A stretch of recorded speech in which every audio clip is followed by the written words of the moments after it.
సింపుల్‌గా తోటకూర ఫ్రై ఎట్లా చేసుకోవాలో చూపిస్తారండి. టేస్టీగా ఉంటది. నోటికి కమ్మగా, రుచిగా చాలా బావుంటదండి. కూర ఒత్తే కలుపుకొని తింటే ఎంతో టేస్టీగా ఉంటది. ఇక్కడైతే నేను రూ. 10 తోటకూర అయితే తీసుకుంటున్నా. ముందుగా స్టవ్ ఆన్ చేసి ప్యాన్ పెట్టి ప్యాన్‌లో ఆయిల్ అయితే వేసుకోవాలండి. 2 టేబుల్ స్పూన్ ఆయిల్ అయితే వేసుకోండి. చూసారా, పోపు దినుసులు వేసుకోవాలి. అట్లాగే కారానికి సరిపడా ఎండుమిర్చి వేసుకోవాలి. నేనైతే 3 ఎండుమిర్చి అయితే వేసుకున్నా.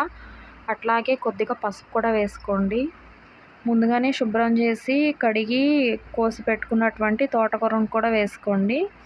ఇప్పుడు దాని మీద ఉప్పు అనేది వేసేయండి. ఒక హాఫ్ టీ స్పూన్ వేయండి. వేసి మూత పెట్టేయండి. కొద్దిగా క్వాంటిటీ అని తగ్గుతుంది కదా, మగ్గిపోయి ఇప్పుడు దాన్ని ఒకసారి తిప్పుకోవడానికి వీలవుతుందన్నమాట.